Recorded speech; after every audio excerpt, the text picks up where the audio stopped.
안녕하십니까. 평가정책본부 정승재입니다. 2023년 신용평가 결과에 대해 말씀드리겠습니다. 2023년에는 하반기에 등급 하향이 크게 나타나면서 뚜렷한 신용등급 하향 기조를 보였습니다. 장기 등급 기준 등급 상향은 13개, 하향은 18개를 기록하였으며 단기 등급 및 아웃룩, 와치리스트의 변동을 포함한 장단기 등급 및 전망 기준으로는 상향 변동 24개, 하향 변동 35개를 나타냈습니다. 이에 왼쪽 그림에서 보시는 바와 같이 등급 하향 방향 대비 상향 방향의 비중을 나타내는 업다운 레이셔는 0.72배를 기록하였습니다. 이로 인해 21, 22년 기업 실적 개선 및 자본 확충 등에 힘입어 업다운 레이셔가 1.0배를 소폭 상회하던 상향 우위 트렌드가 23년에는 하향 우위로 전환되었습니다. 오른쪽 그림을 보시면 23년 상반기와 하반기의 신용등급 변동의 트렌드를 확인하실 수 있습니다. 상반기에는 엔데믹 전환에 따른 일부 업종의 실적 회복으로 인해 건설, 금융 등의 부진에도 업다운 레이셔는 1.0배를 살짝 상회하는 등 다소 중립적인 방향성을 나타냈습니다. 반면 하반기에는 건설, 제2금융권의 신용 우려가 지속된 데다 유통, 석유화학의 실적 부진이 본격화되면서 하향 개수가 상향 개수를 큰 폭으로 상회하였습니다. 기업과 금융 부분을 구분하여 살펴보면 기업 부문은 23년 업다운 레이셔가 0.78배를 기록하였는데 이는 상반기 1.28배에서 하반기 0.53배로 하반기에 급격한 하향 우위로 전환됨에 따른 결과입니다. 금융 부문은 업다운 레이셔가 0.38배라는 낮은 수치를 기록하였는데 캐피탈, 증권, 부동산 신탁, NPL 등 제2금융권 업체들의 부동산 금융 건전성 부담 확대, 유동성 관리 부담 증가가 신용도의 부담 요인으로 작용한 결과입니다. 이에 따라 2017년 이후 금융 부분에서 지속되어 온 신용등급 상향 기조가 2023년에는 급격하게 하향 기조로 반전되었습니다. 향후 등급 전망을 보여주는 23년 말 기준 아웃룩 와치리스트 분포를 살펴보면 긍정적 방향 11개, 부정적 방향 23개로 확연한 부정적 우세를 보였습니다. 그리고 이러한 기조는 기업 부문과 금융 부문에 공통되게 나타났습니다. 2024년에도 건설, 석유화학, 유통, 디스플레이, 철강, 제2금융권 업종의 비우호적 산업 환경이 지속될 것으로 예상하고 있습니다. 부동산 경기 침체 및 부동산 금융 건전성 저하, 글로벌 수요 부진과 고금리 부담 등이 24년에도 주요 위험 요인으로 작용할 수 있어 산업, 업체별로 관련 영향 및 대응력에 대한 모니터링이 필요한 상황으로 판단합니다. 이어서 23년 신용등급 세부 변동 현황을 살펴보겠습니다. 등급 상향은 HD현대그룹의 기계조선업체와 해운산업 등에서 우호적인 업황에 따른 실적 개선을 기반으로 이루어졌습니다. 엔데믹 전환에 따른 수요 회복을 기반으로 항공산업에서 등급 상향이 나타났습니다. 또한 자동차 산업의 업황 호조 및 금융사와의 영업적 통화 수준을 재고를 기반으로 현대차 계열 업체들의 등급 상향이 이루어졌습니다. 등급 하향의 경우 석유화학 업체의 신용도 저하가 두드러졌는데 수요 둔화에 대한 대응력 약화 및 수익 창출력 저하가 원인으로 작용하였습니다. 유통업체의 신용도도 하향 기조를 보였는데 온 오프라인 유통 채널 변화 과정에서의 경쟁력 약화 및 소비 침체가 주요 원인으로 작용하였습니다. 또한 태영건설, 한신공영 등 건설업체와 캐피탈, 증권 등 제2금융권 업체의 신용도도 하향 기조를 보였습니다. 다음은 아웃룩 라치리스트의 상향 및 하향 변동 현황인데 동변동의 경우도 앞서 설명드린 등급 상하향과 비슷한 업종 분포를 나타냈습니다. 즉, 아웃룩 와치리스트 하향 변동의 경우 건설, 석유화학, 유통, 제2금융권 업체가 주를 이루고 있습니다. 마지막으로 23년 말 아웃룩 와치리스트 분포를 살펴보면 긍정적 아웃룩은 민자발전, 정유, 자본 확충 및 재무 개선이 이루어진 일부 금융업종을 중심으로 분포하고 있습니다.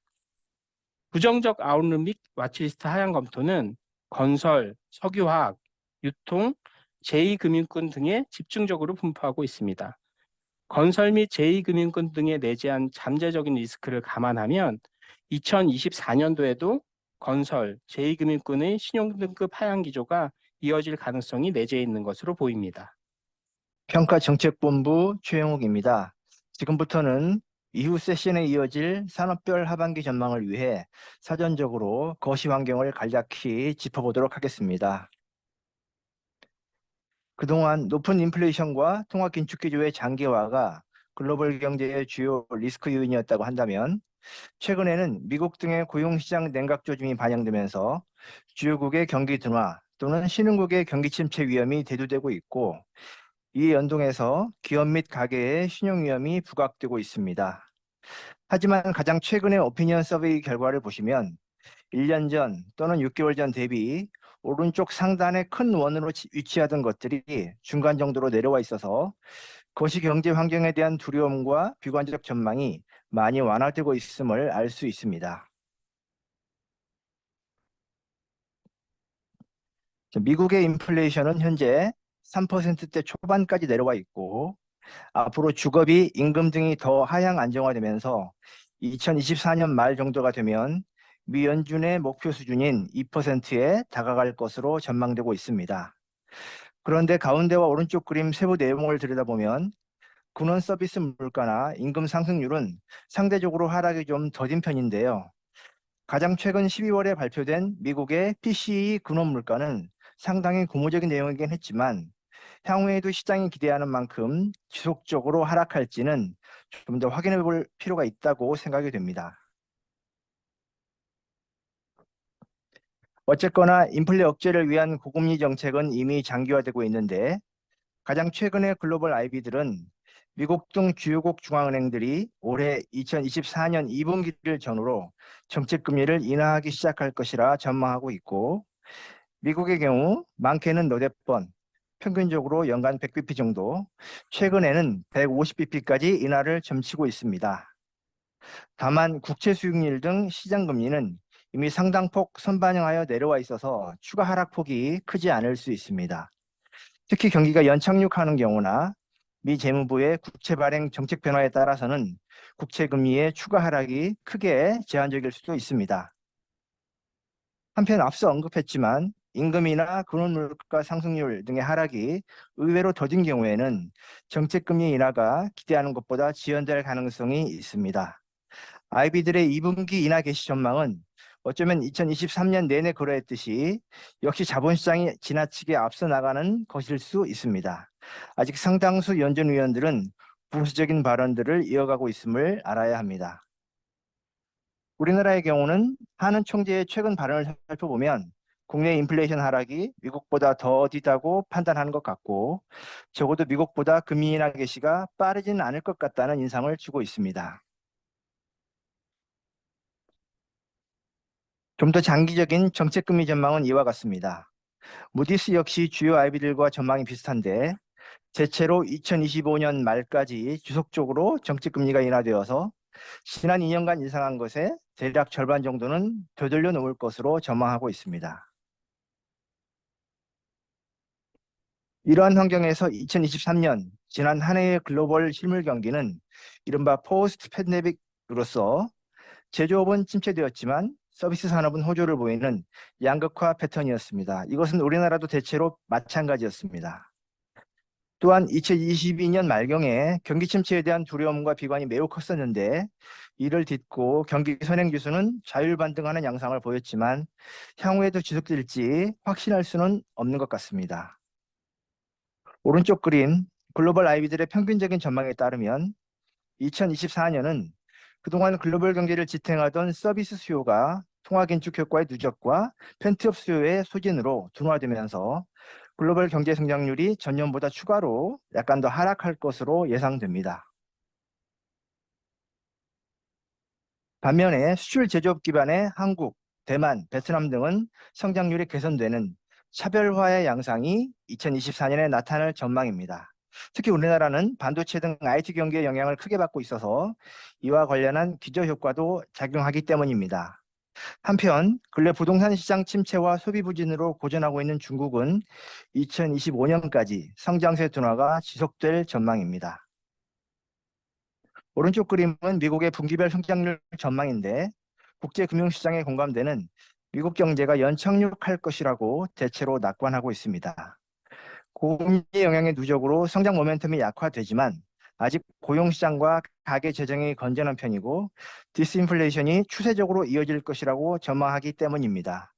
또한 이러한 시나리오에서는 2024년에 귀중의 정책금리 인하가 시작되고 시장금리와 달러 가치가 완만한 하향세를 지속할 것으로 가정하고 있습니다. 지난 7월 세미나 때에는 2024년 1분기가 미국 경기의 저점이고 2개분기 정도 연속 마이너스 1% 정도의 역성장을 전망하였습니다. 6개월이 지난 현 시점에서는 2024년 2분기 또는 3분기로 경기 저점이 늦춰지고 또한 그 저점도 제로 성장률 정도에 그치는 것으로 전망이 바뀌었습니다.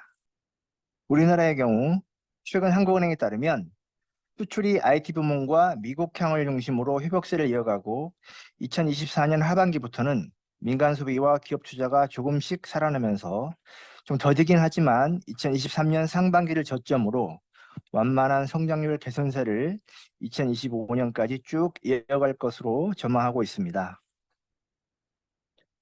국내 제조업 경기에 IT 산업이 미치는 영향이 절대적인데 23년 하반기부터 다소간의 회복세를 보이고 있고 가운데 그림 보시면 글로벌 반도체 산업의 장기 사이클상 현재 회복 초기 단계로서 2024년에도 회복세가 이어질 것으로 전망되고 있습니다. 다른 한편 국제 유가는 과거보다는 대체로 하향 안정세를 보일 것으로 베이스라인 시나리오상 전망되고 있습니다. 이에 반해 국내 부동산 및 건설 경기는 부진한 상태가 당분간 이어질 것 같습니다. 그림에서 보듯 잠시 반등하던 주택시장 심리는 다시 침체에 빠지고 있고 부진한 부동산 경기를 반영하여 PFABCP의 스프레드도 이격이 벌어진 채 1년이 넘도록 해소가 안 되고 있습니다. 이러한 가운데 금융권의 건설 및 부동산업 대출 연체율이 가파르게 상승하고 있습니다. 부동산 PF는 2024년에도 여전히 크레딧 시장의 화두로 남아있을 듯합니다. 크레딧 시장을 보시면 11월, 12월 들어서 회사채 발행금리가 고점 대비 많이 내려왔습니다만 기업들이 체감하기로는 대출이나 회사채 리파이낸싱이 상당 부분 누적되는 2024년에 실질적인 고금리 부담이 가장 클 것으로 예상됩니다. 또한 크레딧 스프레드가 크게 비등했던 2022년 말 대비 스프레드가 많이 안정되었다고는 하지만 아직은 부분적인 신용 경색이 남아 있습니다. 가운데 그림 보시면 2023년 1월 이후 AA급과 A급 간 스프레드 갭이 크게 벌어졌고 아직까지도 해소되지 못하고 있는 것을 알 수 있습니다. 오른쪽 그림은 단기물인 CP 스프레드가 지난 10월부터 확대되어 시장금리가 크게 내려온 지난 연말까지도 높게 유지되고 있는 것을 보여주고 있습니다. 가장 최근에 업데이트된 무디스의 글로벌 회사채 부도율 전망은 그림과 같습니다. 당분간은 역사적 장기 평균 대비 기업 부도율이 다소 높게 유지될 전망이지만 지난 7월의 전망보다는 부도율 수준이 전반적으로 내려와 있습니다. 또한 주요국의 경기 연착륙 과정을 전제로 2024년 하반기부터는 부도율이 하향 안정화로 전환될 것으로 전망하고 있습니다. 우리나라 기업들의 채권도 지금보다는 크레딧 스프레드나 발행 여건 등에서 좀 더 나은 환경이 주어질 수 있다, 이렇게 볼 수 있겠습니다. 시나리오별 편차는 좀 있는데요. 인플레이션과 통화정책 추이, 지정학적 요인 등 변수가 많고 이에 따라 경기 연착륙이 아닌 경착륙 위험도 여전히 잠재해 있다고 보아야 할 것입니다. 마지막으로 당사 2024년 산업별 인더스트리 아웃룩과 크레딧 아웃룩을 보겠습니다. 향후 인플레이션이나 금리 등 거시 변수들이 개선 추세를 보이겠지만 그동안의 고물가와 고금리의 누적된 영향이 실물 경기로 당분간 더 이어지고 기업들의 재무 안정성과 크레딧에 후행적으로 반영될 전망입니다. 1년 전 이맘때와 같이 아직까지는 중립적 이하, 비우호적, 부정적 아웃룩이 많고 그 개수도 대체로 유지되고 있습니다.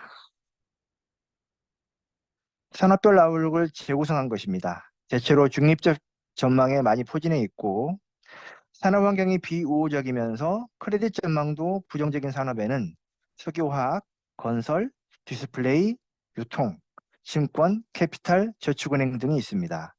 올해의 요주의 산업들입니다. 철강과 신용카드는 산업 환경이 비우호적이지만 크레딧 전망은 안정적인 경우입니다. 조선과 항공운송에는 긍정적인 크레딧 아웃룩이 부여되어 있습니다. 기업 부문의 경우 단기 리스크 팩터로 고금리 장기화, 이에 따른 글로벌 수요 약화, 부동산 경기 침체 등을 추출해서 산업들을 매핑해 보았습니다. 상당수가 중립적 이하 부정적 영역에 포진해 있습니다. 금융 부문의 경우 그림과 같이 단기 리스크 팩터들을 추출하여 매핑해 보았습니다. 중립적 이하 부정적에 모두 매핑되어 있습니다. 10년 이상 당사의 인더스트리 아웃룩 장기 추이를 나타낸 히트맵입니다. 2020년 팬데믹, 그리고 포스트 팬데믹, 이후 이어지는 강력한 통화 기축과 단기적인 경기 부진 전망을 반영하고 있습니다. 이상 종합부문 발표를 마치고 다음 세션에서는 기업 부문 하반기 전망 발표가 있겠습니다. 감사합니다. 이어서 조선산업 발표 진행하겠습니다. 저는 조선업을 담당하고 있는 김현준 연구원입니다. 2024년 조선업의 인더스트리 아웃룩은 중립적, 크레딧 아웃룩은 긍정적으로 전망하고 있습니다. 인더스트리 아웃룩과 크레딧 아웃룩에 대해 구체적으로 말씀드리기 전에 최근 거시경제 환경에서의 주요 이슈들이 조선업에 어떤 영향을 미치는지 간략히 살펴보겠습니다. 우선 글로벌 수요 부진과 고금리는 조선업에 다소 부정적으로 작용하고 있습니다. 전방 산업인 해운업의 수요 부진이 장기화될 경우 신조 발주가 위축될 수 있으며 고금리 기조 역시 선주들의 발주 심리에 부정적인 영향을 미치기 때문입니다.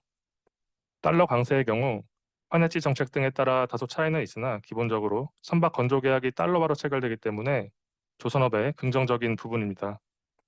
엔화 약세의 경우 일본 조선사의 점유율이 높지 않고 일본 산업판의 사용 비중이 크지 않기 때문에 그 영향은 제한적인 것으로 판단하고 있습니다. 2024년 조선업에 대한 인더스트리 아웃룩은 중립적입니다. 우선 신규 수주는 감소할 것으로 전망되며 특히 국내 조선사들의 수주 비중이 높은 LNG선과 대형 컨테이너선의 발주가 줄어들 것으로 보입니다. 그러나 확충된 수주 잔고로 인한 조선사의 강화된 협상력을 감안할 때 성과는 양호한 수준이 유지될 것으로 판단됩니다. 또한 성과 상승 이후 수주분의 매출 인식 비중이 증가하면서 수익성 개선이 본격화될 것으로 전망됩니다. 우선 선박 수주 상황은 아래 하단의 가운데 그래프를 보시면 2021년부터 2023년까지 컨테이너선과 LNG선 발주가 상당히 많았던 것을 볼 수 있습니다. 이러한 대규모 발주의 기저효과로 컨테이너선과 LNG선 발주는 다소 감소할 것으로 전망됩니다. 다만 탱커의 경우에는 노선 비중이 높고 수급 전망이 우호적이기 때문에 발주가 증가할 것으로 전망하고 있습니다. 신조선가의 경우 2020년 말 이후 상승세가 본격화되었는데요. 2024년 발주 감소 전망에도 불구하고 최근 3년간 대량 발주로 수주 잔고가 크게 확충된 조선사들이 굳이 낮은 가격에 수주할 유인이 없는 점과 상승한 원가 수준 등을 고려하면 신조선가는 금년에도 양호한 수준이 유지될 전망입니다. 한편 실적 측면에서는 주요 조선사들인 성과 상승 이후 수주분의 매출 인식 비중이 증가하면서 본격적인 수익성 개선에 돌입할 전망입니다. 앞서 살펴보셨듯이 신조선가는 2021년부터 크게 상승했고 그 이후 수주한 물량의 건조 비중이 점차 증가하기 때문입니다. 또한 외형이 확대되어 고정비 부담이 감소하는 가운데 주요 원재료인 강제 가격 역시 하향 안정화 추세에 있는 점을 고려하면 원자재 가격에 따른 실적 변동성은 과거 대비 완화될 것으로 보입니다. 다만 금년부터 건조량이 다소 증가할 것으로 전망되기 때문에 전반적인 공정관리 능력에 따라 실적이 차별화될 수 있을 것으로 보입니다. 또한 동수 투입이 증가하는 가운데 인건비 상승 수준 역시 지켜볼 필요가 있습니다. 2024년 조선업의 크레딧 아웃룩은 긍정적으로 보고 있습니다. 이는 신규 수주 감소에도 비수주 잔고를 바탕으로 수익성 개선세가 지속될 것으로 보이는 가운데 개선된 재무 여력을 통해 운전자본 부담에도 대응이 가능할 것으로 전망되기 때문입니다. 물론 각사별로 대응 능력에는 일부 차이가 있을 수 있습니다. 다음으로 HD 현대중공업과 현대사무중공업의 모니터링 요소를 살펴보겠습니다. 당사는 기수주 잔고를 바탕으로 실적 개선세가 지속될 것으로 전망되는 점 등을 고려하여 2023년 12월 27일 HD 현대중공업과 현대사무중공업의 등급을 상향 조정한 바 있습니다. 주요 모니터링 요소로는 원활한 인력 수급 및 공정관리 여부와 외주비 상승 수준 등이 있습니다. 또한 운전자본 부담이 확대될 것으로 보이는 가운데 이익 창출력 등을 통한 양호한 재무 안정성 유지 여부에 대해서도 모니터링할 예정입니다. 다음은 시장에서 주로 관심 있는 사항에 대한 Q&A입니다.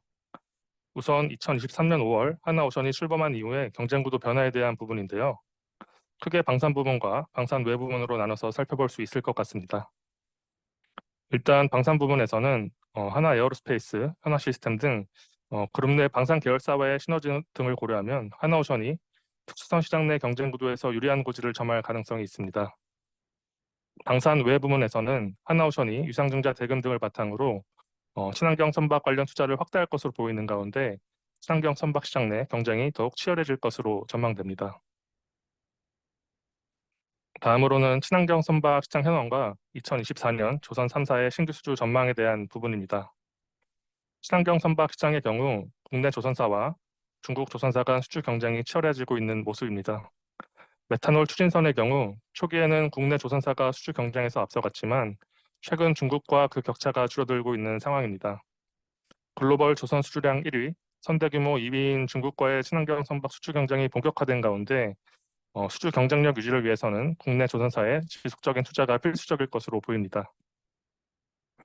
한편 2024년에는 조선 3사의 수주 점유율이 높은 대형 컨테이너선과 LNG선의 발주가 감소하는 반면 중국 조선소들의 점유율이 높은 탱커 및 벌크선의 발주량이 증가할 것으로 전망되어 조선 3사의 신규 수주 및 수주 점유율은 다소 감소할 것으로 보입니다. 마지막으로는 건조량 증가 전망에 따른 인력 수급 이슈입니다. 국내 조선사의 인도량 등으로 미루어 봤을 때 2024년 건조량은 전년 대비 약 15%에서 20% 정도 증가할 것으로 예상됩니다. 국내 주요 조선사들은 정부의 지원을 바탕으로 외국 인력을 도입하는 등 건조량 증가에 선제적으로 대응하고 있습니다. 다만 중형 조선사와 협력업체들의 경우 대응이 상대적으로 쉽지 않은 것으로 보입니다. 결국 중장기적으로는 승용공 사업 개선 등이 동반되어야 하고 이에 따른 인건비 부담 확대가 불가피할 것으로 전망됩니다. 향후 공정관리 능력이 더욱 중요해질 것으로 판단되는 가운데 원활한 인력 수급과 공정진행 여부에 대해서는 지켜볼 필요가 있습니다. 이상으로 조선산업 발표를 마치겠습니다. 안녕하세요. 건설정당 김상수 수석입니다. 이어서 건설산업 아이오 발표드리겠습니다. 2024년 건설산업에 대한 인더스트리 아웃룩은 비우호적, 크레딧 아웃룩은 부정적입니다. 최근에 거시경제 환경 변화가 건설업에 미치는 영향을 살펴보면 글로벌 수요 부진과 부동산 경기 침체는 사업 및 재무 전반에 부정적 영향을 주고 있으며 고금리 기조는 자금 조달 환경의 저하 및 사업성 악화로 이어질 것으로 보입니다. 다만 달러 강세의 경우 해외 사업의 가격 경쟁력 최고로 수주 실적에 긍정적인 영향을 줄 것으로 전망됩니다. 2024년 건설 산업에 대한 인더스트리 아웃룩은 비우호적입니다.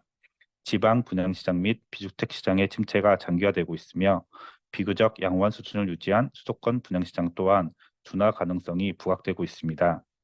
착공 및 분양 물량 감소폭, 공사원가 부담을 감안하면 당분간 건설사들의 영업실적 반등은 어려울 것으로 전망됩니다. 여기에 PF 우벌 채무 리스크는 재무적 불확실성을 가중하는 요인이 되고 있습니다. 2022년 하반기 하강 국면에 진입했던 부동산 경기 침체가 장기화되고 있습니다. 23년 수도권 일부 지역에서 반등세를 보였으나 지방의 경우 여전히 부진한 수준을 보이고 있으며 특히 오피스텔, 지식사업센터 등 비주택 시장의 경우 공급 과잉으로 수급 부담이 더욱 부각되는 양상입니다. 최근에는 양호한 수준을 유지했던 수도권 분양시장 또한 실거래 가격 지수가 하락 전환하고 청약 미달 사례가 증가하는 등 둔화 움직임이 부각되고 있습니다. 지방 및 비주택 수요 회복이 지연되는 상황에서 수도권 주택 시장의 불확실성이 확대되는 점을 감안하면 당분간 분양시장 전반에 부진이 이어질 것으로 전망됩니다. 분양 경기 침체에 따른 착공 지연으로 건설사들의 외형 성장세는 둔화될 것으로 전망됩니다. 2023년 토목 공종의 수주 증가에도 건축 공종 수주가 크게 감소함에 따라 건설 수주는 22년 대비 축소되었으며, 특히 주택의 경우 비우호적인 산업 환경으로 인허가 및 착공 물량 또한 대폭 감소했습니다.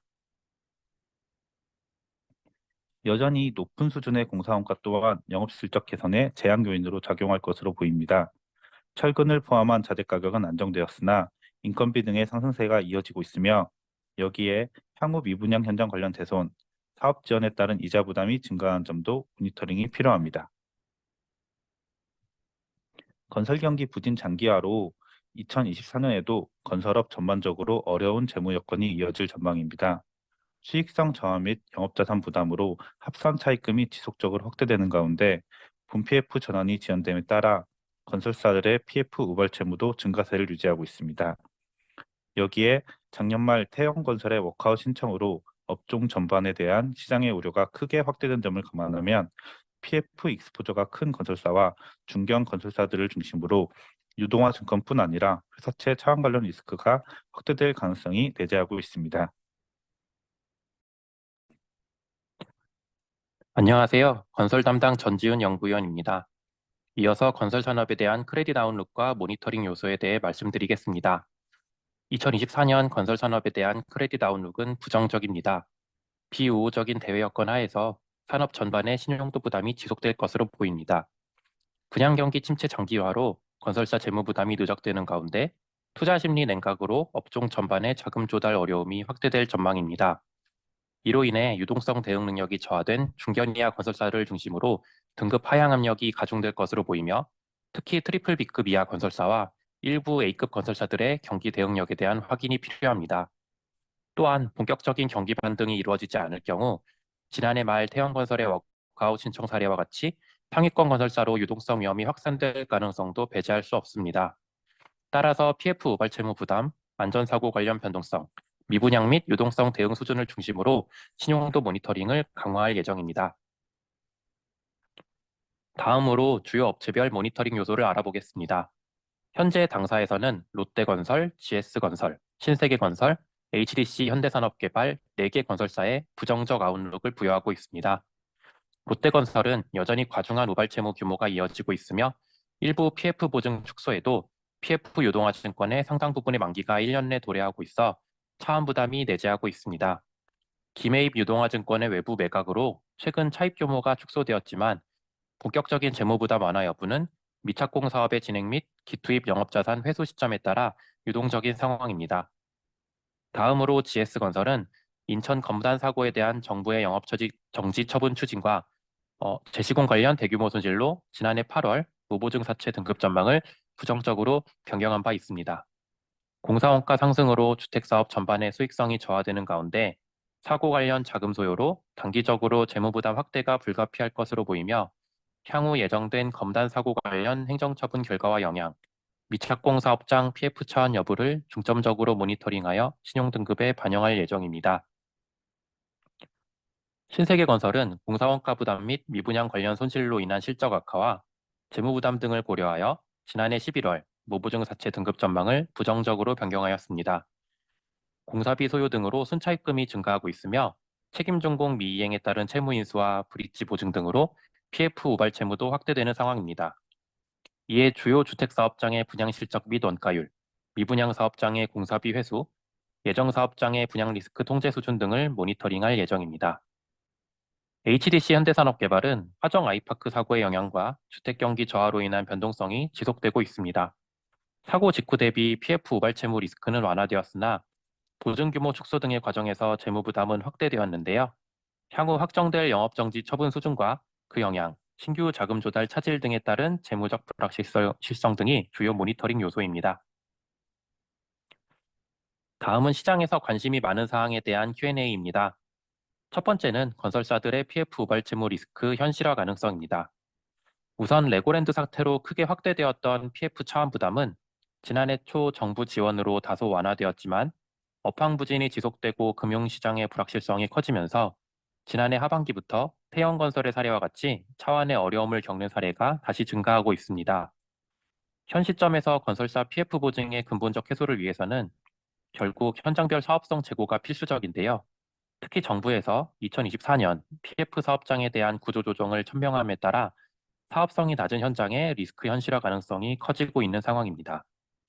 공사원가 부담, 주택시장 회복 지연, 높은 금융비용 등으로 대부분 PF 현장의 사업성이 저하된 상황에서 브릿지론의 본 PF 전환이 지연되고 있고 저조한 분양 경기로 분양대금 유입을 통한 리스크 축소도 당분간 여의치 않아 2024년에도 PF 리스크가 건설사 신용도에 영향을 미치는 핵심 요인으로 작용할 것으로 보입니다. 다음은 비우호적인 환경하에서 건설사 자금 조달 여건 및 유동성 대응 능력입니다.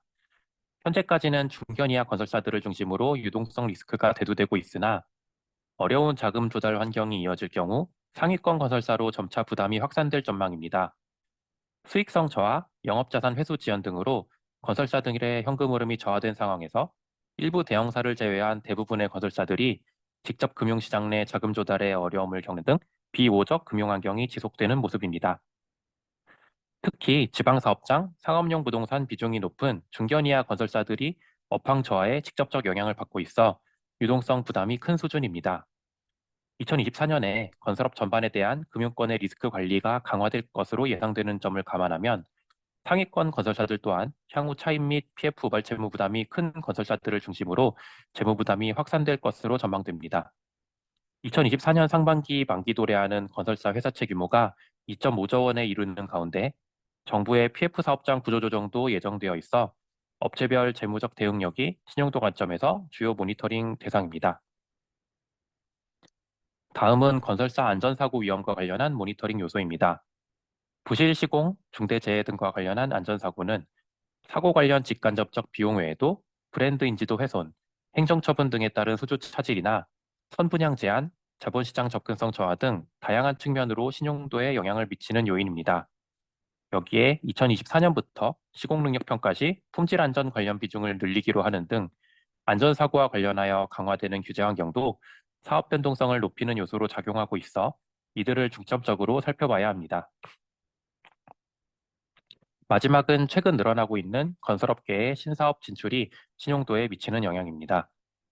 주택 및 분양 경기 침체가 장기화됨에 따라 주택사업 의존도 완화를 위해 건설사들이 신규 사업을 적극 추진하는 양상입니다. SMR, 2차 전지 재활용 플랜트 등 EPC에 참여하는 등 기존 사업의 연장선상에 있는 경우도 있지만 수처리 업체를 인수한 GS건설이나 폐기물 처리 업체를 인수한 SK에코플랜트 등 보다 적극적인 다각화를 추진하는 업체들도 다수 존재합니다. 신사업이 안정적으로 진행될 경우 다각화에 따른 사업 안정성 제고가 가능하겠으나 대부분 사업 초기 단계로 실제 수익성 및 실적 전망이 불확실한 점을 감안하면 실제 재무부담 증가 수준과 성과에 대해서는 모니터링이 필요한 것으로 보입니다. 이상으로 건설산업 발표를 마치도록 하겠습니다. 이어서 자동차 산업에 대한 키스의 산업 전망 발표 시작하겠습니다. 저는 자동차 산업을 담당하고 있는 김영훈 수석 연구원입니다. 2024년 자동차 산업에 대한 키스 인더스트리 아웃룩은 중립적이며 완성차 및 자동차 부품업체에 대한 크레딧 아웃룩은 안정적입니다. 2024년에도 자동차 수요 회복세가 유지되어 완성차 및 자동차 부품업체의 영업실적은 양호할 전망입니다. 다만 친환경차 및 전동화 등 산업 패러다임 변화 과정에서 주도권 확보 경쟁은 더욱 심화될 것이므로 이와 관련한 경쟁력 확보가 앞으로 주요 화두가 될 것으로 예상됩니다. 키 이슈에 대한 자동차 산업 영향은 다음과 같습니다. 비우호적인 매크로 환경으로 글로벌 수요가 부진할 경우 실적 저하가 우려되나 당사는 급격한 수요 위축 가능성은 제한적으로 보고 있습니다. 고금리가 지속되면 고객의 실제 구매 비용 증가로 이어져 잠재 수요가 위축되며 수익성에도 부담이 될 것으로 예상됩니다. 달러 강세 시 순수출 비중이 높은 산업의 특성상 완성차 수익성에 긍정적으로 작용할 것으로 보입니다. 부품사는 원재료 수입 의존도가 높은 업체들도 있어 수익성 개선 효과는 상대적으로 작을 수 있습니다. 당사는 2024년 자동차 산업 전망을 중립적으로 판단하고 있습니다. 근거는 다음과 같습니다. 코로나 기간 동안 줄었던 완성차 수요가 회복세를 이어갈 것으로 보입니다.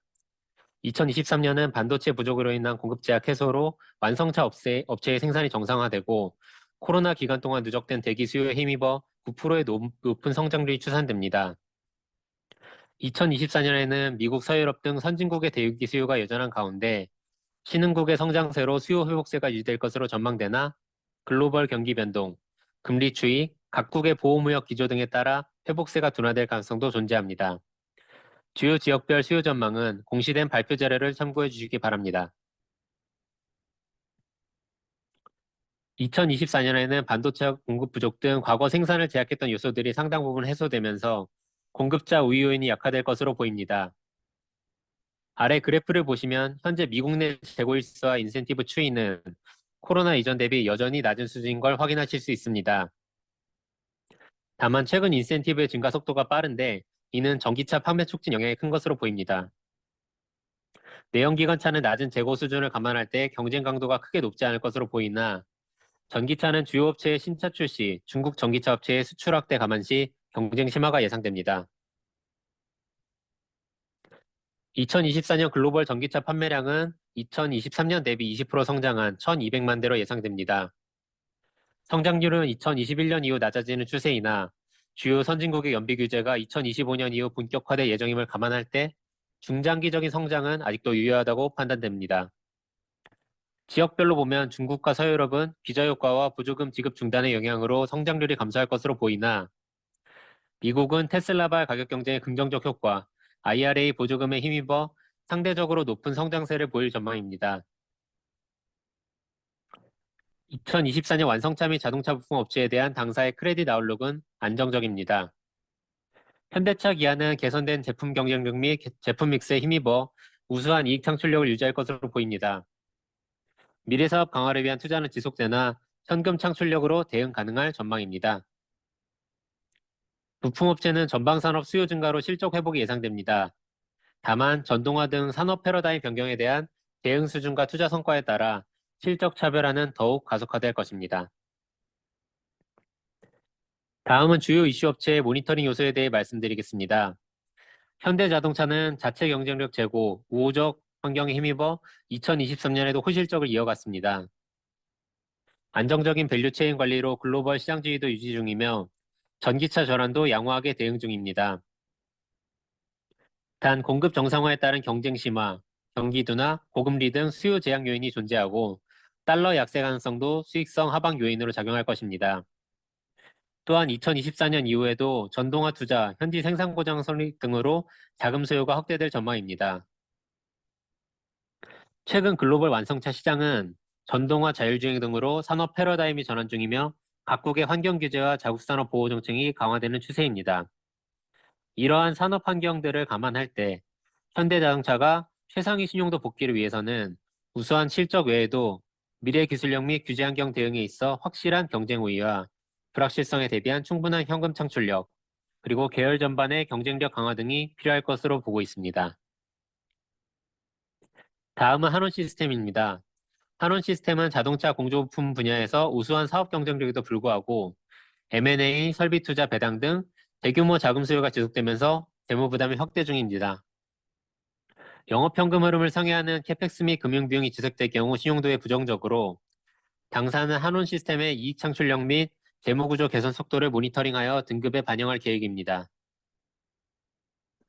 키 모니터링 포인트 첫 번째는 경쟁 심화되고 있는 친환경 시장 내 현대차, 기아의 경쟁력에 대한 내용입니다. 중국 전기차 업체 약진을 필두로 한 전기차 경쟁 심화로 현대차, 기아의 글로벌 시장 점유율이 하락하였습니다. 그러나 중국 지역을 제외한 점유율은 선진국 시장의 선호에 힘입어 약 10%를 기록 중입니다. 또한 자체 기술력을 바탕으로 한 하이브리드차 판매량도 양호하게 나타나고 있습니다. 현대차 그룹은 전기차와 하이브리드차 수요에 유연하게 대응 가능한 만큼 친환경차 시장 내 경쟁력이 인정됩니다. 최근 전기차 수요 둔화 우려로 해외 완성차 업체가 투자 및 생산 계획 축소를 발표했습니다. 그럼에도 불구하고 현대차 그룹은 2024년 조지아 공장 준공 등 기존의 투자 스케줄을 그대로 이행 중이며 국내 배터리 업체와 적극적인 협업을 통해 전기차 서플라이 체인 관리에 집중하고 있습니다. 이는 중장기 경쟁력에 긍정적으로 작용할 것으로 예상됩니다. 다음은 중국 전기차 업체의 위협 수준에 대한 내용입니다. 중국 전기차 OEM은 정부 중심의 산업 육성, 내수 시장 수요를 바탕으로 성장 중이며 해외 판매 비중도 늘어나고 있습니다. 다만 이는 볼보, MG 등 과거 인수한 유럽 브랜드 외에는 아직까지 선진국 시장에서 유의미한 시장 침투는 없는 것으로 보입니다. 여기에 낮은 브랜드 신뢰도와 미국, 유럽과의 무역 분쟁 등으로 전기차 수출 확대는 쉽지 않을 전망입니다. 현대차, 기아는 고급화, 현지 생산 전략을 택하고 있어 중국 브랜드와 타겟층이 상이한 만큼 단기적인 위협 수준은 크지 않다고 판단됩니다. 세 번째는 자동차 부품업체의 실적 전망에 대한 내용입니다. 자동차 부품업체들은 코로나 확산 이후 전방 수요의 둔화, 원재료비 및 운송비 등 비용 부담 증가분의 판가 반영 지연으로 업권 전반의 수익성이 하락한 바 있습니다. 2023년에는 완성차 생산 정상화로 매출이 증가하고 반도체 공급 차질 등 원가 부담 요인이 일부 해소되어 수익성 및 재무 안정성 지표가 소폭 개선되었습니다. 2024년에도 전방 산업 회복, 비용 요인 안정화에 힘입어 실적 회복세가 유지될 것으로 전망됩니다. 이상으로 자동차 산업에 대한 발표를 마치도록 하겠습니다. 네, 이어서 유통산업에 대한 24년 키스 아웃룩에 대해 말씀드리겠습니다. 저는 기업평가본부 서민호입니다. 24년 유통산업에 대한 키스 인더스트리 아웃룩은 비호적이며 유통업체들에 대한 크레딧 아웃룩은 부정적입니다. 보시는 장표는 산업 및 크레딧 전망에 대한 주요 내용을 요약한 것으로 참고하시기 바랍니다. 24년 키 이슈에 대한 유통산업의 영향은 다음과 같습니다. 민간 소비 침체는 산업 수요 부진 요인이며 금리 상승으로 인한 가계의 가처분 소득 감소도 소비에 다소 부정적 영향을 미칠 수 있습니다. 또한 차입 부담이 높은 유통업체들은 고금리에 따른 금융비용 상승 영향이 상대적으로 큰 것으로 보고 있습니다. 고물가, 고금리 등 불리한 매크로 환경 지속으로 소비 회복 모멘텀은 약화되었고 민간 소비는 낮은 성장률을 유지하며 산업 수요 반등을 제약할 것으로 전망합니다. 온라인에서의 경쟁 양상은 여전히 치열한 상황이며 6커 귀환에 따른 추가 수요 진작 효과도 당초 기대에 못 미칠 수 있어 보입니다. 이러한 요인들을 종합적으로 감안하여 당사는 24년 유통산업에 대한 인더스트리 아웃룩을 비호적으로 판단하고 있습니다. 25년까지 민간 소비는 2% 내외 수준의 낮은 성장률에 그칠 것으로 예상됩니다. 유통산업 수요는 내수 기반인 만큼 매크로 변수에 따른 국내 소비 심리 변동에 크게 영향을 받는데 팬데믹 이후의 펜트업 수요는 22년, 23년을 거치면서 소진된 것으로 보이며 높은 소비자 물가와 고금리 등이 국내 소비 회복을 제약하는 모습입니다. 단기간 내 소비 심리가 반전되기는 힘들 것으로 전망합니다. 최근까지의 유통산업 내 소매 판매 추이는 보시는 바와 같습니다. 23년 국내 소매 유통시장은 팬데믹에 따른 리오프닝 효과를 기대하였지만 가계 소비 여력 저하로 인해 리오프닝 효과는 크지 않았습니다. 산업 전반에 영향을 미치는 가계 수요 패턴은 저성장 속 가성비 중심의 불황형 소비 행태가 뚜렷해진 양상입니다. 업태별 상세 현황 및 전망은 후단의 키 모니터링 포인트에서 설명하도록 하겠습니다. 이커머스 시장의 경쟁 구도는 복잡한 양상으로 확산되고 있습니다. 최근 시장은 성장 둔화 국면에 진입한 가운데 시장 구도는 쿠팡, 네이버 등 상위 사업자 중심으로 빠르게 재편되고 있습니다. 그럼에도 글로벌 이커머스 업체의 국내 진출 본격화 등 시장 경쟁을 격화시키는 요인들 또한 여전히 상존하고 있습니다. 이에 각 업체들의 이커머스 사업 전략에 대한 고민은 더욱 깊어질 것으로 보입니다. 23년 8월 중국은 한국에 대한 자국민 단체 관광객을 허용하였습니다. 점진적으로 면세점, 백화점 업체 순으로 긍정적 영향이 미칠 것으로 전망합니다. 다만 수혜 폭은 코로나 이전 수준을 기대하기 어려워진 상황입니다. 중국인의 해외여행 수요 둔화 가능성과 개별 자유관광으로의 여행 트렌드 변화, 하이난성을 중심으로 한 중국 내 자국 면세점 성장 등이 수요 개선폭을 제한할 수 있기 때문입니다. 24년 유통업체에 대한 당사의 크레딧 아웃룩은 부정적입니다. 국내 소비 침체 국면에서 오프라인 기반 유통업체들의 경우 가시적인 수익성 반등은 쉽지 않을 것으로 예상합니다. 현금 창출력의 뚜렷한 개선이 기대되지 않는 상황에서 사업 경쟁력 유지 등을 위한 투자는 계속될 것으로 보여 재무구조 개선 여력도 당분간 제한적일 전망입니다.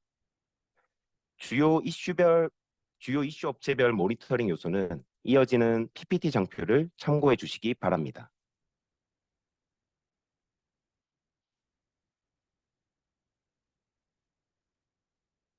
키 모니터링 포인트 첫 번째는 유통산업 내 주요 업체별 실적 추이와 전망에 대한 내용입니다. 우선 백화점은 피크아웃에도 견조한 실적 흐름이 유지될 것으로 판단됩니다. 그간 업태 성장을 견인해온 명품 판매 성장 둔화는 불가피해 보입니다. 다만 백화점 매출의 상당 부분을 차지하는 VIP, 고소득층의 경우에는 경기에 따른 소비 변동이 크지 않은 편입니다. 여기에 중국인 단체 관광객 회복과 업계 차원에서의 카테고리 확대 기조는 추가 수요 진작 효과를 기대할 수 있습니다. 반면 대형마트는 업태 전반의 추세적 실적 반등을 기대하기는 어려울 것으로 예상합니다. 코로나 이전에도 이후에도 대형마트 업황 저하 추세는 이어져 오고 있으며 업태 매력도 저하 요인 중 하나인 온라인 근거리 소량 소비 선호 현상은 이미 가게 내 구조적 소비 행태로 자리 잡고 있습니다. 경기 불황기에는 가성비에 소구하는 대형마트의 직갱력이 다소 개선될 여지도 있으나 가계 소비 위축에 따른 산업 전반의 수요 부진 영향이 더 클 것으로 보이며 최저가 경쟁이 심화될 가능성도 상존하고 있습니다. SSM은 최근까지 실적 개선 기조를 유지하고 있는데 이는 업태 본연의 매력도가 개선됐다기보다는 19년 이후 업계 내 고강도의 구조조정에 따른 영향이 실적에 반영되고 있는 것으로 보고 있습니다. SSM은 가성비 측면에서는 대형마트와 이커머스, 구매 접근성에 있어서는 편의점과 경쟁하다 보니 구조적으로 높은 채산성을 확보하기가 어려운 포지션에 위치하고 있습니다. 다만 큰 폭의 수익성 향상은 어렵겠지만 업체별로 추진 중인 전략의 성과에 따라 추가적인 수익성 개선 여지는 남아있다고 판단합니다. 마지막으로 편의점 업태입니다. 22년까지 성장 흐름을 이어온 외형은 23년 들어 역성장하였으며 경쟁가도 점증에 따른 비용 부담이 더해지면서 이익 규모 또한 감소한 모습입니다. 편의점은 코로나 기간 중 고착화된 근거리, 소량 구매 패턴에 적합한 업종이나 가성비보다는 편의성에 초점을 맞춘 생필품 취급 업태다 보니 국내 소비 침체 영향이 상대적으로 큰 것으로 파악됩니다. 입점 경쟁력과 사업 전략에 따라 업체 간 실적 차별의 양상은 향후에도 지속될 것으로 보입니다. 두 번째는 주요 오프라인 업체들의 온라인 사업 성과에 대한 내용입니다. 롯데쇼핑, 이마트 등 주요 오프라인 업체들은 22년 하반기 이후 온라인 사업 전략을 성장 중심에서 수익성 중심으로 선회하였습니다. 이에 대한 성과로 23년에는 오프라인 업체들의 온라인 사업 영업 적자 규모가 감소하였습니다. 그러나 사업 기반이 안정화되지 못한 상황에서의 전략 변경으로 GMV 성장 약화도 동반한 모습입니다. 쿠팡과 네이버 양강 구도가 공고해지는 상황에서도 알리익스프레스 등 글로벌 이커머스 업체의 국내 진출이 본격화되고 Q10 등 M&A를 통해 이커머스 시장 재편 움직임 등을 감안할 때 오프라인 업체의 온라인 사업 이익 전환과 경쟁력 확보는 중단기적으로 쉽지 않을 것으로 전망합니다. 세 번째는 이마트 등급 전망 변경 사유와 주요 모니터링에 대한 내용입니다. 당사는 23년 12월 12일 이마트 무보증 사채 신용 등급 전망을 부정적으로 변경하였습니다. G마켓 인수 등 M&A 등으로 인해 재무 부담은 크게 확대된 반면 주력인 대형마트 경쟁력 회복은 지연되고 있으며 온라인 투자 성과는 기대를 하회하고 있습니다. 여기에 23년에는 건설 부분 실적 악화로 수익성이 추가로 하락하였습니다. 당분간 영업현금 흐름의 뚜렷한 개선이 어려운 상황에서 현재 사업 전략, 투자 및 자산 매각 계획 등을 감안하면 재무 안정성은 더욱 저하될 수 있어 보입니다.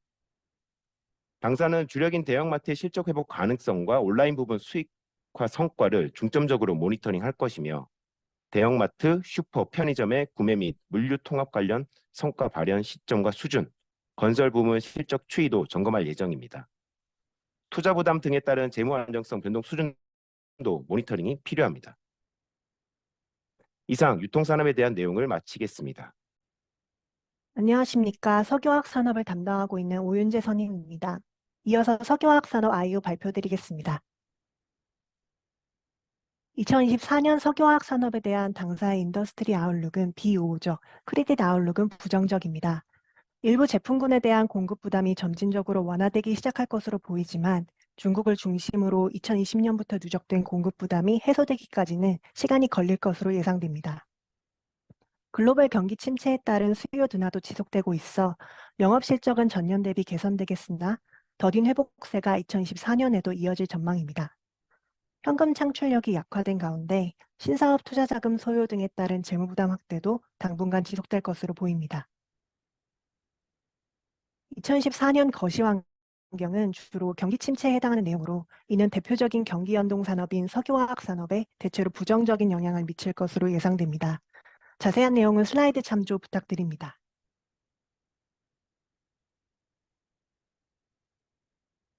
석유화학 수급 전망에 대해서 먼저 말씀드리면 대표적인 석유화학 제품인 에틸렌과 프로필렌 계열의 증설 양상이 각각 상이하게 나타날 것으로 보입니다. 에틸렌 글로벌 증설 규모는 2023년 1천만 톤 수준에서 2024년 400만 톤으로 크게 감소하면서 3, 4년간의 공급 과잉 기조가 마무리되기 시작할 것으로 예상됩니다. 하지만 프로필렌 증설 규모는 2023년 1,200만 톤, 2024년 800만 톤으로 중국의 PDH 신설로 인해 수요를 상회하는 공급 부담이 2024년까지도 이어질 것으로 전망됩니다. 에틸렌의 수급 개선 전망에도 불구하고 대규모 설비 증설에 따른 중국의 자금률 상승은 국내 석유화학 산업에 상당한 위험 요소로 작용하고 있습니다. 최근 중국은 범용 석유화학 생산 능력을 크게 확대하였으며 2020년 3천만 톤 수준이었던 중국의 에틸렌 캐파는 현재 약 5천만 톤으로 크게 증가했을 것으로 추정됩니다. 이로 인해 중국의 주요 석유화학 제품 자금률이 수년 내 100%를 상회할 것으로 전망되는 가운데 중국산 물량이 대량으로 유입되기 시작하면서 아시아 시장 내 가격 하방 압력은 점차 심화되고 있습니다. 중국 증설 영향이 단기간에 해소되긴 어려울 것으로 보이는 점을 감안하면 향후 경기가 회복되더라도 국내 석유화학 업체의 이익 창출력이 과거 수준으로 회복되지 않을 가능성이 높아진 것으로 판단됩니다. 수요 둔화 국면도 당분간 지속될 것으로 전망됩니다. 주요 기관들은 하반기에 2024년 글로벌 GDP 성장률 전망치를 하향 조정하였는데요. 2022년 말 이후에는 중국 리오프닝에 따른 수요 회복이 기대되었지만 중국 경기 침체 등으로 인해 개선폭은 크지 않았습니다. 향후 중국 경기 부양책 시행에 따른 영향 등을 지켜봐야겠지만 자금률 확대 등으로 인해 중국향 수출 비중이 과거 약 50%에서 2023년 3분기 기준 40%로 감소하고 있어서 과거에 비해 중국 경제 회복에 따른 긍정적인 효과가 줄어들 수 있는 점을 유의해야 할 것으로 보입니다. 2021년 말부터 이어져 온 고유가 기조도 나프타를 원료로 하는 석유화학 업체에 상당한 부담이 되고 있습니다. 2023년에도 유가는 80불대를 유지하였으며 이에 에탄을 원료로 하는 ECC 설비에 비해서 국내 업체가 주로 보유하고 있는 NCC 설비의 경쟁력이 저하된 상황입니다. 최근 유가가 70불대로 하락하였지만 과거 호황기 대비 여전히 높은 유가 수준인 점을 감안하면 원가 부담은 당분간 높게 유지될 것으로 전망됩니다. 신용도 전망 관련해서는 뒷부분 키 모니터링 포인트에서 다시 말씀드리겠습니다. 2023년 등급 조정 내역을 상반기, 하반기로 나눠서 말씀드리면 상반기에는 롯데케미칼, 여천NCC, 효성화학의 신용 등급이 하향 조정되었고 SK어드밴스드는 등급 전망이 부정적으로 변경되었습니다. 하반기에는 SK어드밴스드의 신용 등급이 하향 조정되었고 SKPIC 글로벌과 효성화학의 등급 전망이 부정적으로 변경되었습니다. 전반적으로 신용 등급 하향 기조가 지속되고 있으며 자세한 내용은 슬라이드 참조 부탁드립니다. 다음은 키 모니터링 포인트입니다. 첫 번째는 2024년 석유화학 업체의 실적 회복 가능성 및 신용도 전망 관련인데요. 앞서 말씀드렸듯이 2024년에는 에틸렌 수급의 경우 점진적인 개선, 프로필렌은 부진이 지속될 것으로 예상되며 이외에도 PVC는 인도 인프라 투자에 힘입어 개선이 예상되는 등 제품별로 업황이 차별화될 것으로 전망됩니다. 하지만 2022년 5월 이후 주요 제품 스프레드는 여전히 BEP 수준인 $300를 넘지 못하고 있어 글로벌 경기 침체와 중국 설비 증설의 부정적인 영향이 당분간 지속될 것으로 판단됩니다. 이에 실적은 전년 대비 개선세를 나타내겠지만 회복 속도와 폭은 완만할 것으로 예상됩니다. 석유화학 업체의 재무부담 확대 추세도 당분간 이어질 것으로 보이는 가운데 재무 안정성 통제 및 사업 다변화 수준이 향후 신용도 향방을 결정할 것으로 보입니다. 신사업 관련 투자 부담, 약화된 현금 창출력 등으로 인해 차익 규모는 지속적으로 증가하고 있는데요. 현재 다운 사이클이 2년 이상 장기화되고 있기 때문에 불황기를 버틸 수 있는 재무 여력과 사업 다변화를 통한 실적 개선 여부의 중요성이 더욱 커지고 있다고 판단됩니다. 이때 업스트림 비중이 높아 상대적으로 부진한 실적이 이어지거나 대규모 투자 지출로 인해 재무부담 확대폭이 큰 업체일수록 신용도 하향 압력이 지속될 것으로 전망됩니다. 다음은 업체별 사업 재편 현황 및 전망입니다. 일부 화학사가 수익성이 낮은 해외 공장을 매각하는 등 구조조정을 점진적으로 추진하고 있지만 매각된 사업 규모는 현재까지 크지 않은 것으로 보입니다. 업황 부진 장기화로 국내 NCC의 원가 경쟁력이 약화된 가운데 과거 해외 석유화학사들의 고부가 가치 사업 전환 사례, 국내 석유화학 업체의 해외 대비 저조한 사업 다변화 수준 등을 고려하면 구조조정 및 신사업 투자는 향후 더욱 활발하게 진행될 것으로 예상됩니다. 영위하는 사업이 다양해질수록 각 사업별 업황에 따른 실적 차별화도 점점 심화될 것으로 예상되는데요. 2023년에는 21-22년에 양호한 실적을 시현했던 2차 전지, 다운스트림 제품 등의 수익성도 경기 둔화의 영향으로 다소 저하된 모습입니다. 예를 들어서 2차 전지 소재의 경우 리튬 가격이 하락하고 전기차 판매 성장세도 둔화되면서 이익 창출력이 전년 동기 대비 약화되었습니다.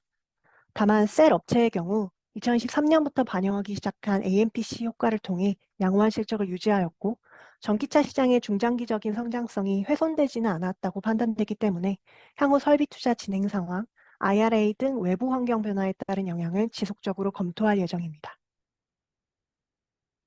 마지막으로 친환경 사업 관련 내용입니다.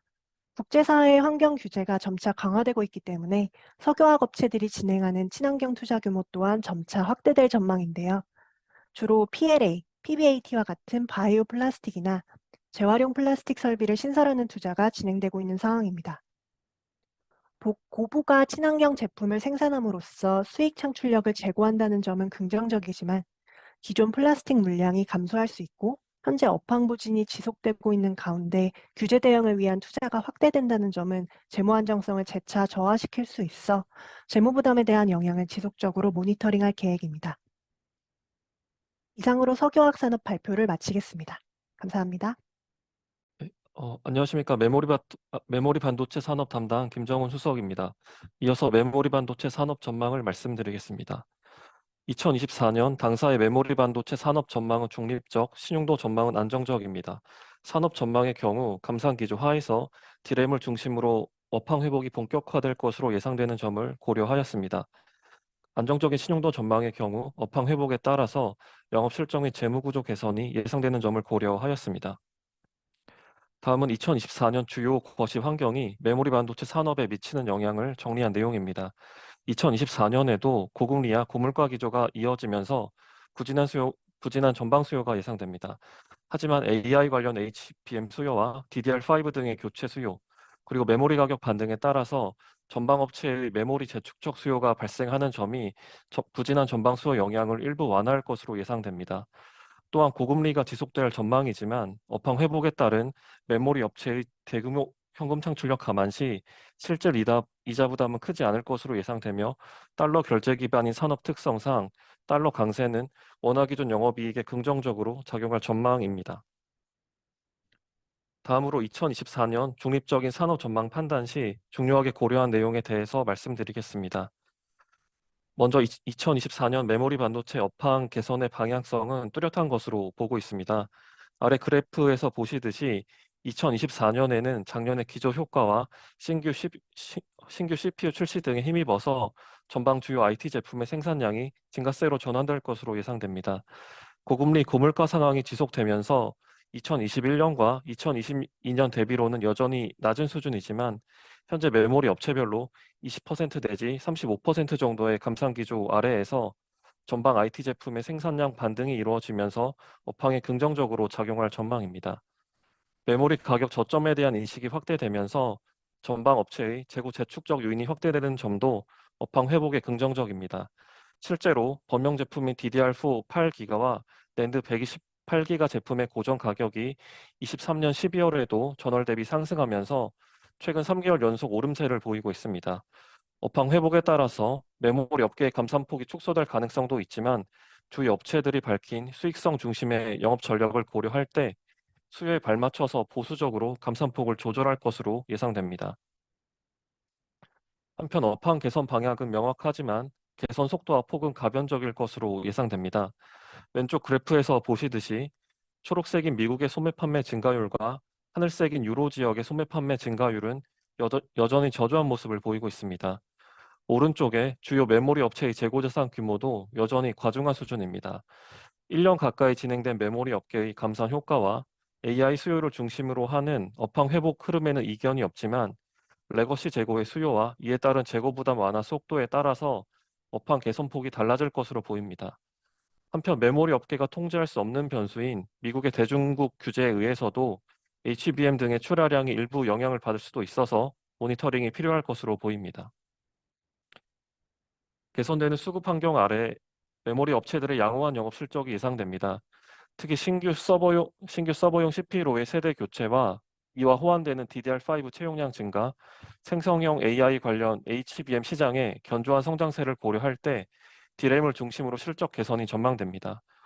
반면 낸드의 경우 2023년 하반기부터 추가 감산에 들어가면서 현물 가격이 소폭 반등하는 모습을 보이고 있지만 D램 대비 AI 산업의 수혜 강도가 크지 않은 점 등 명확한 수요 반등의 요인의 부재로 인해서 부진한 수익성이 예상됩니다.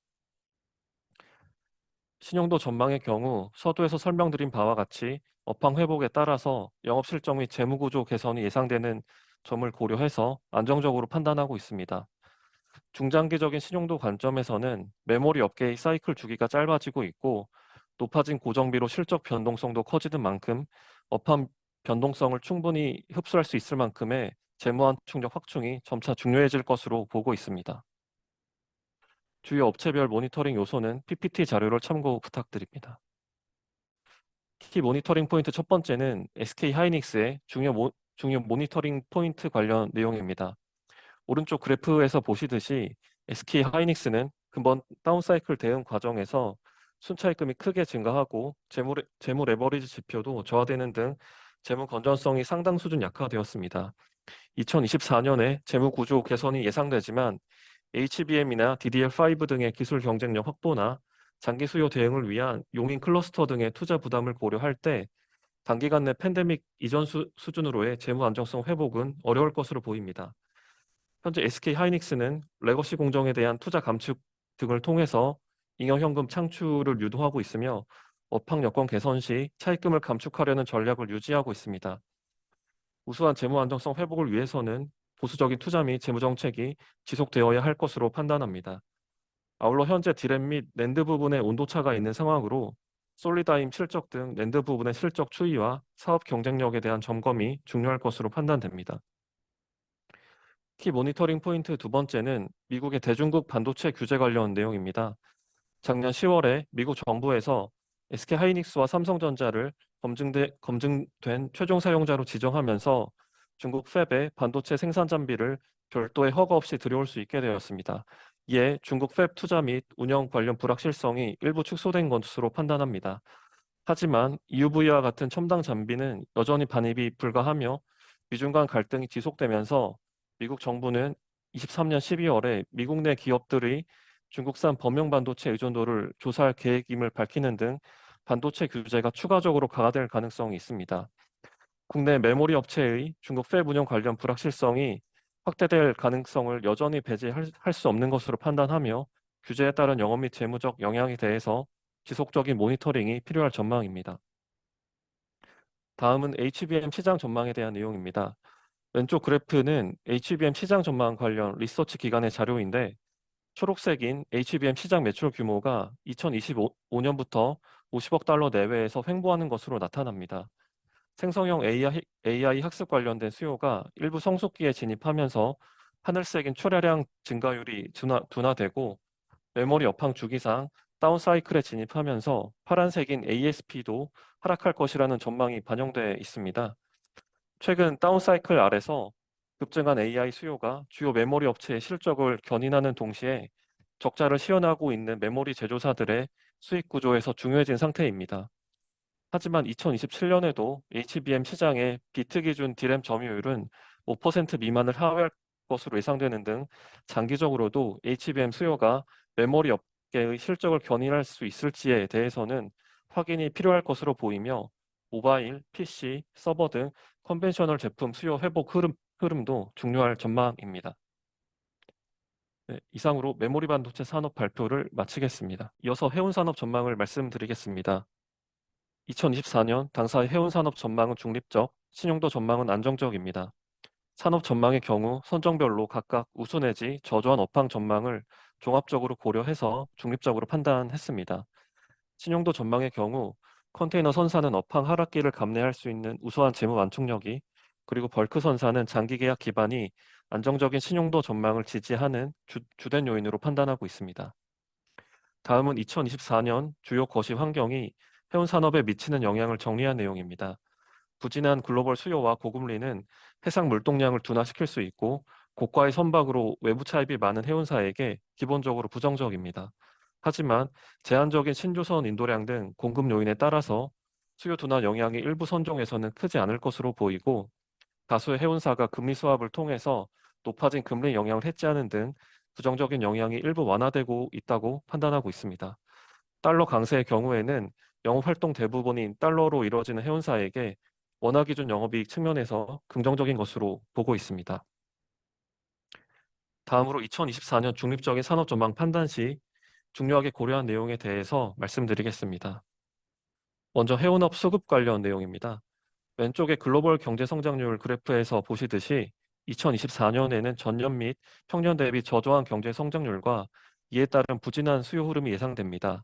이에 따라서 수요보다는 공급이 수급 방향성을 결정짓는 주요 변수로 작용할 것으로 보고 있습니다.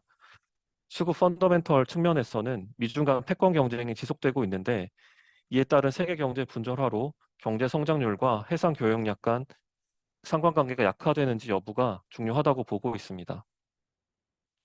선종별로는 공급을 주요 변수로 상이한 업황 흐름이 예상됩니다. 아래는 수급 지표인데 왼쪽의 컨테이너 선의 경우 하늘색인 선봉량 증가율이 초록색인 물동량 증가율을 2025년까지 상회할 것으로 예상됩니다. 이에 컨테이너 선의 업황 하방 압력이 상당 기간 지속될 것으로 예상되며, 누적되는 공급 부담 감안시 2025년 이후에도 빠른 업황 반등을 기대하기는 쉽지 않아 보입니다.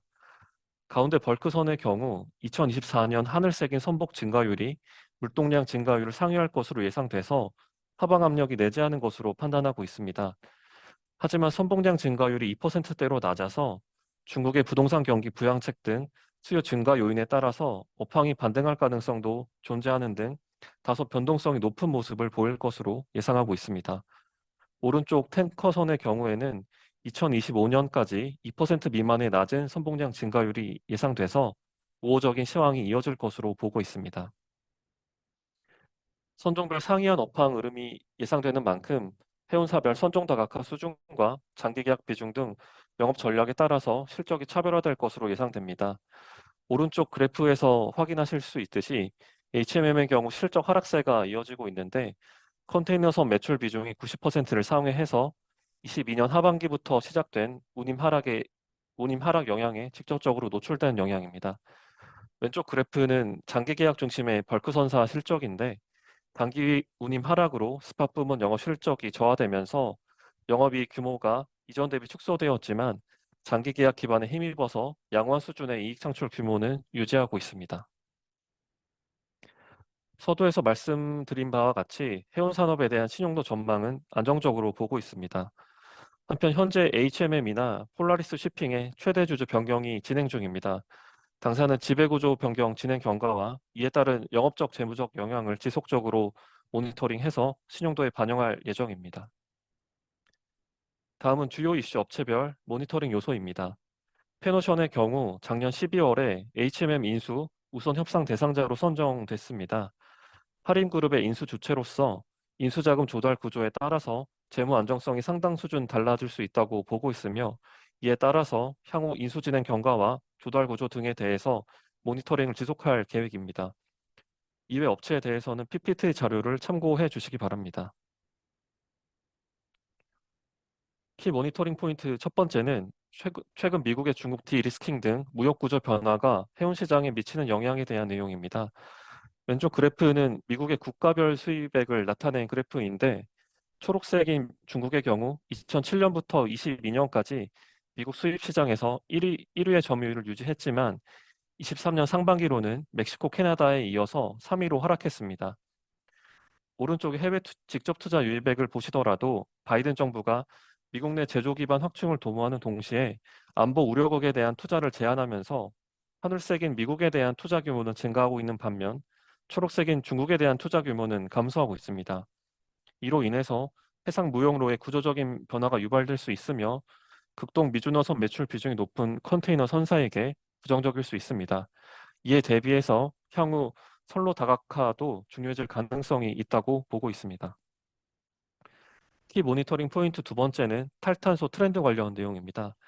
2023년 7월 국제해사기구의 환경규제 관련 회의에서 해운업계의 온실가스 감축 목표가 2050년 무렵까지 넷제로를 달성하는 것으로 결정됐습니다. 기존에 2050년까지 50% 감축이 목표였던 것에 비해서 목표가 대폭 강화된 것입니다. 이에 장기적으로 해운선사들의 친환경 전환 투자 부담이 커지고 투자 속도도 빨라질 것으로 예상됩니다. 아울러 2024년 1월 1일부터 유럽연합에 영내 항만을 출입하는 5,000톤 이상의 선박을 대상으로 탄소 배출권 거래제가 시행되고 있습니다. 리서치 기관인 클락스는 유럽연합의 배출권 거래제 시행으로 인해서 해운업계에 총 11조 원에 달하는 비용이 발생할 것으로 예상하는 등 해운선사들의 수익성에 부정적으로 작용할 전망입니다. 해운선사들은 현재 할증료를 부과해서 대응하고 있으며 향후 유럽 노선 수익성 방어 수준에 대해서 확인이 필요할 전망입니다. 마지막은 국내 해운사의 EEXI, CII 규제 대응 관련 내용입니다.